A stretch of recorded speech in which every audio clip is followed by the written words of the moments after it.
Hey everybody, Nick Espinosa, your chief security fanatic here, and today we are actually talking about the music community because the music community is fighting for your rights for privacy against the behemoth Amazon. This warms my heart. It's being reported by multiple sources, but this is what's going on, and I think this is absolutely fantastic news.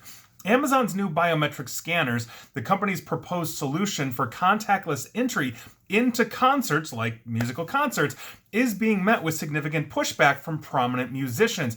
A collective of over 200 artists have penned an open letter to Red Rocks Amphitheater, AXS, and AEG Worldwide, requesting that they cease to support the Amazon One palm scanning technology, and that is according to Rolling Stones, as I mentioned, and other outlets as well. Now, the technology eliminates the need for a ticket and theoretically expedites the entry process for major events, including concerts. The group of artists collectively responding under the name Amazon Doesn't Rock, includes basically well-known people like Tom Morello of Rage Against the Machine, Grammatic, Tommy Sunshine, a major record producer, Sean Ono Lennon, son of Beatles legend John Lennon and Yoko Ono, the band Anti-Flag, and many more. Now, Red Rocks recently, the concert venue, implemented the Amazon One technology, which some say could be used to abuse personal data and compromise the safety of concert goer. We obviously have a huge problem with biometrics. I've talked about Amazon and biometrics extensively, not only just on my radio show, but also here on this podcast and video series as well. So this is obviously a huge problem. Now, the letter rhetorically asks readers to consider the cost of this potential invasion in privacy. And I quote the letter: "We need to look beyond the shiny veneer of this tech and ask, how might it impact the most marginalized among us? How does it feed the terrifying tidal wave of corporations boosting their profits through the collection of increasingly intimate data from our bodies and lives?"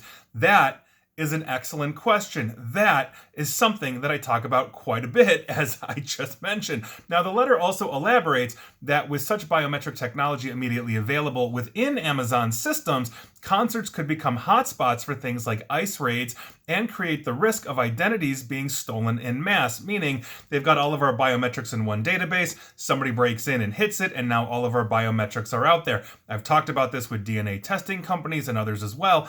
Amazon is no different.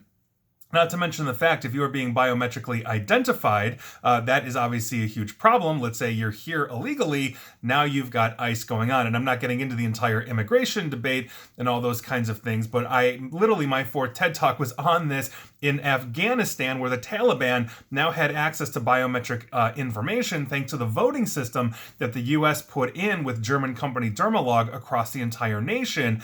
Now that can be used against them, and I'm unfortunately thinking we're going to see some mass assassinations and murders at the hands of the Taliban of those they don't like, and thanks to the biometric information, they can be easily identified. This is a huge problem, and I'm so glad that we're talking about this here in the United States. Now, an Amazon spokesperson responded to an inquiry from Music Tech, the publication, and disputed some of the risk assessments outlined in the open letter. Quote, "Amazon One devices are protected by multiple security controls, and palm images are never stored on the Amazon One device. Rather, the images are encrypted and sent to a highly secure area we custom built for Amazon One in the cloud, where we create your palm signature." In other words, the device itself, if stolen, is not going to have your palm, but they're aggregating and centralizing all of the palms into one place.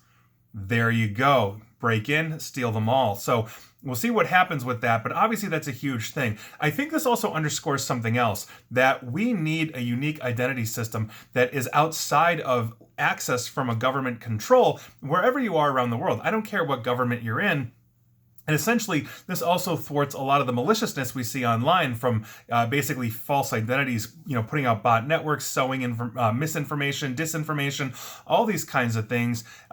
So outfits like humanID, for example, are really working on these kinds of problems and solutions, and they're nonprofit. So it's not like they're sitting here collecting all of this information, then turning around and selling it to God knows who, which is this typical model for a lot of biometric collectors like Google, Facebook, Amazon, et cetera, et cetera. So this is obviously a huge thing. I am thrilled to see this happening. Essentially, Fight for the Future is one of the ones hosting and creating this foundation for these artists to basically speak out in this way. But I'm really glad to see that really non-technical people, meaning the non-cybersecurity people in the world, are taking a look at the privacy and starting to realize, hey, wait a second, I just want my fans to come in and enjoy my music, whatever my music is. I don't want them to be data mined. I don't want them to have their information stolen. They've already paid for the ticket. They should be in here with no other consequence to them other than to hopefully enjoy a really good show. And I think that's something that is super, super important.